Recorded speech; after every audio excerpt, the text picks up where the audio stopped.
Indonesia terdiri dari berbagai bentuk bangunan yang unik dan menarik. Rumah adat tersebut memiliki sejarah mengapa dibentuk sedemikian rupa. Di setiap provinsi, rumah adat menggambarkan nenek moyang yang merancang dan membangun rumah adat tersebut. Rumah adat di Indonesia dirancang tetap kokoh dan bertahan selama bertahun-tahun. Indonesia negara kepulauan terbesar di dunia. Pada tiap daerah dan pulau, memiliki kekayaan dan keanekaragaman mulai dari kebudayaan, suku, adat istiadat, dan lainnya. Dari kebudayaan itulah muncul berbagai bahasa, seni tari, pakaian adat, hingga rumah adat. Perbedaan tersebut membuat Indonesia kaya akan budaya. Setiap provinsi tentunya memiliki ciri khas yang menarik, salah satunya rumah adat. Rumah Krongbade, Nanggro Aceh Darussalam. Aceh provinsi yang paling ujung di Pulau Sumatera. Aceh terdiri dari beberapa suku seperti Lemmuri, Lambri, Ahir, Acin, Asji, Aceh, dan Aceh. Aceh merupakan awal masuk pusat penyebaran Islam di Indonesia. Dahulu terjadi percampuran budaya sehingga mempengaruhi budaya sampai rumah adat di Aceh. Rumah adat di Aceh disebut Krongbade atau Rumoh Aceh. Bentuk rumah tinggi menjulang. Tiang penyangga rumah Aceh setinggi 2,5 sampai dengan 3 meter dari permukaan tanah. Hampir semua rumah buatan Aceh dari kayu. Namun, pada bagian atap dibuat dari daun rumbia atau daun enau yang dianyam. Menariknya, rumah adat Aceh ini memiliki tempat untuk menyimpan bahan pangan dan ruang untuk menenun kain. Ruangan tersebut berada di bawah. Dalam pelaksanaan adat pernikahan, saat ini ada beberapa adat yang tidak lagi dijalankan. Meski begitu, sejumlah acara yang pokok masih mereka laksanakan. Seperti pernikahan yang dilaksanakan di Gampong Suak Berembang, Lembah Sabil, Aceh Barat Daya. Sejumlah prosesi pernikahan yang masih dijalani diantaranya boh gaca atau berinai, yakni pemakaian daun pacar di tangan dan kaki untuk menghiasi tangan calon mempelai wanita atau calon dara baro selama 3 malam berturut-turut. Pacar nih, iyalah saudara ngumpul kan, pakaiannya kayak gini lah. Sekarang kan udah ada punya sendiri. Kalau zaman kami dulu, saudara punya dibikin dia juga pengantin. Nah, kalau malam ketika biasanya diukir ya Bu ya? Iya, diukir kayak gitu.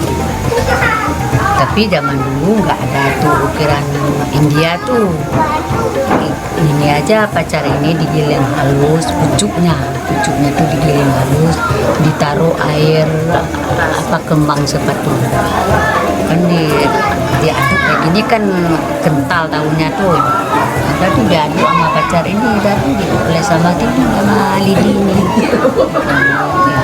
Cantik. Lama hilangnya kalau pacarnya sendiri ini lama hilang. Sore hari setelah linto baro atau mempelai pria berada di rumah sang istri, saatnya mandi pucuk atau siraman dilakukan pada sore hari setelah pernikahan dilakukan. Namun ada juga yang melakukannya sebelum pernikahan. Dalam acara ini akan terlihat beberapa anak yang mengelilingi calon dara baro sambil menari. Tarian yang dikenal dengan tarian Po ini akan diiringi syair Aceh yang berisi nasihat yang ditujukan kepada mempelai.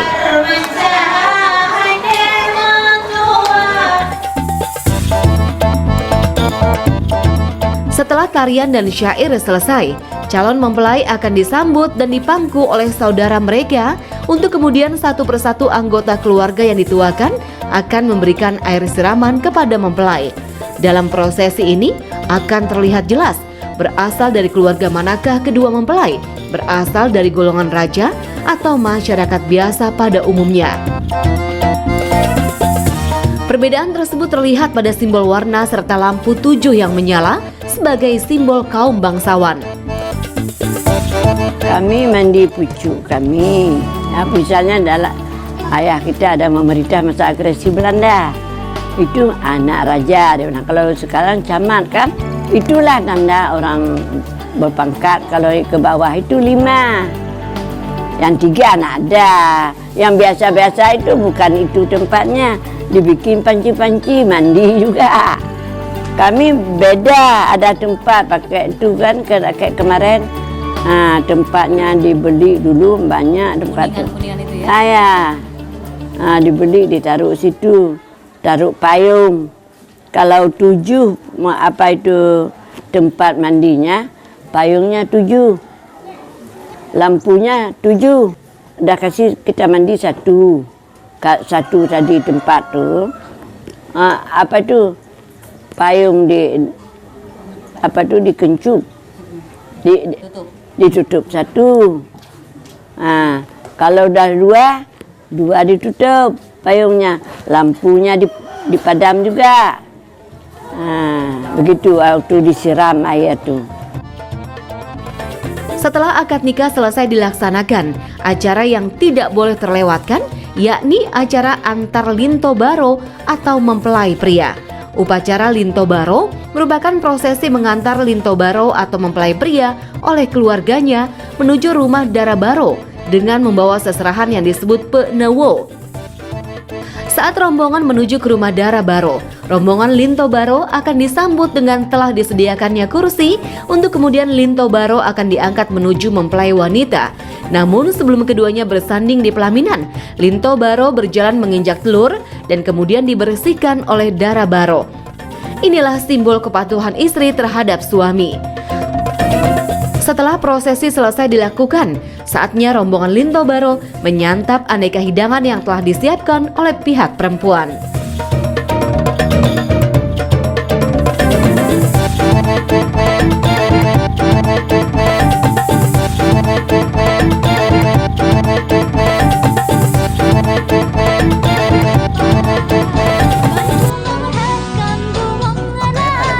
Bernama Ule Balang. Seperti pakaian adat pada umumnya, pakaian adat Aceh menunjukkan ciri khas adat istiadat yang diterapkan di Aceh. Ciri khas yang dimiliki baju adat dari Aceh adalah perpaduan budaya Melayu dan budaya Islam yang terlihat dari pakaiannya, sehingga membedakannya dengan pakaian adat lain. Pada awalnya, Ule Balang hanya diperuntukkan bagi para sultan dan keluarga kerajaan. Namun, sekarang siapapun dapat memakai baju ini, terlepas dari penduduk asli Aceh atau bukan, terutama bagi para pengantin. Ule Balang memiliki 2 macam pakaian, yakni linto baro yang dipakai oleh laki-laki dan dara baro yang digunakan oleh perempuan. Untuk mengetahui lebih jelas, berikut pembahasan masing-masing pakaian adat Aceh. Sebelum kita lanjut ke pembahasan, sudi kiranya rekan Bandung membantu perkembangan channel Aceh Facts dengan cara menekan tombol like, subscribe, dan nyalakan lonceng notifikasi. Terima kasih. Pakaian adat Aceh untuk laki-laki. Berikut ini macam-macam bagian dari pakaian linto baro yang dikenakan oleh laki-laki. Baju mekesah. Baju mekesah berbentuk seperti baju jas dengan leher tertutup. Ada sulaman keemasan yang menghiasi kerah baju sampai dada dan ujung lengan. Sulaman tersebut bermotif bunga dan sulur daun.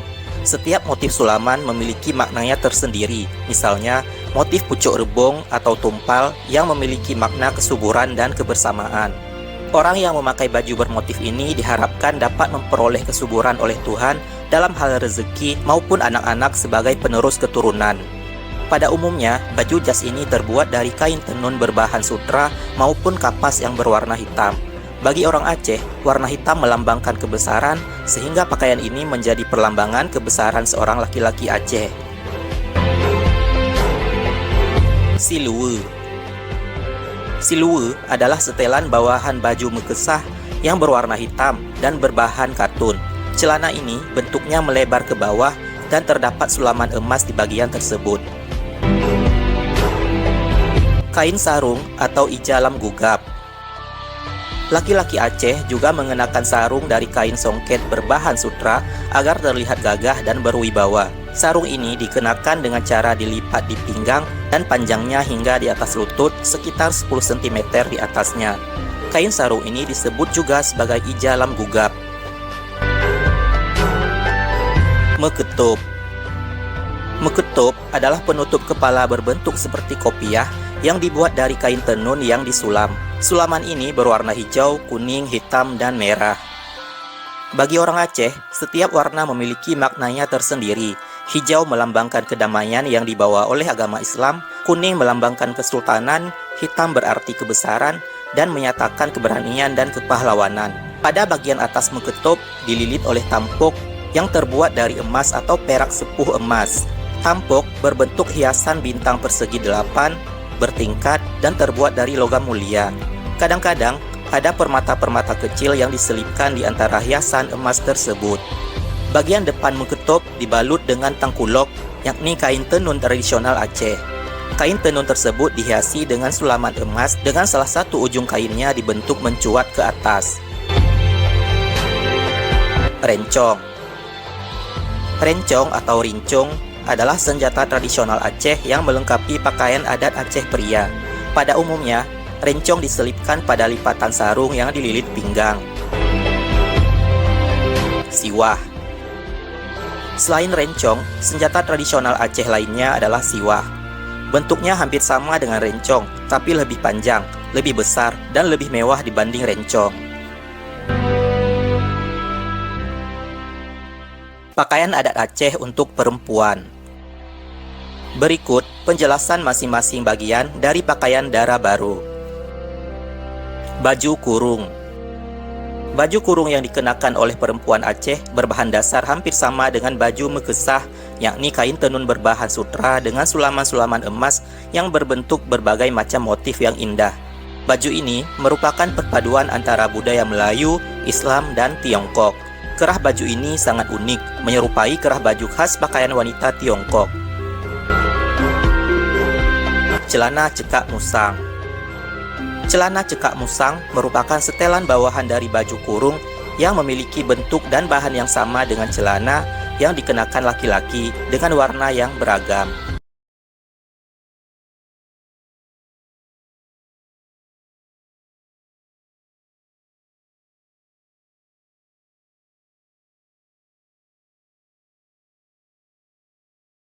Musang. Sarung ini menggunakan kain songket yang diikat dengan ikat pinggang dengan corak sulam dari emas yang panjangnya dari pinggang hingga di bawah lutut. Patamdo. Patamdo adalah penutup kepala berupa perhiasan mahkota yang unik yang didesain agar dapat menutup aurat di kepala. Sebelum menggunakan patamdo, perempuan Aceh akan mengenakan jilbab terlebih dahulu. Keresang. Keresang adalah bros yang dipakai dengan cara disematkan pada gaun. Keresang ini termasuk barang mewah karena berbahan emas yang secara keseluruhan berbentuk hati dan dihiasi dengan intan dan berlian. Perhiasan lainnya. Perhiasan lainnya dari pakaian adat Aceh ada piringdo, yakni mahkota yang memiliki 3 bagian yang masing-masing bagian dihubungkan dengan engsel dan untai peniti atau bros yang disematkan di baju. Selain itu, ada pula subang Aceh atau perhiasan anting, culo'o atau perhiasan berupa tusuk konde yang berfungsi untuk menguatkan sanggul, dan simplah atau perhiasan seperti kalung berbahan emas atau perak sepuh emas. The city of Serambi Mecca is apparently having the charm of adat that is not inferior to other customs in Indonesia, with a typical fashion luxury managed to make a people appear mesmerized. Seeing the traditional Acehnese wedding dress tastes similar to the clothes used in ancient royal wedding. Traditional wedding dress Aceh, which is a relic of Kingdom of Samudra Pasai. Luxurious nuances that seems to blend with Islamic value are typical the city of Serambi Mecca. If some other areas in Indonesia have customary clothing that make up the body, then the customary clothing of Aceh for the bride is made with a loose style and does not from the body. This is because the original culture of Aceh is synonymous with a strong Islamic value.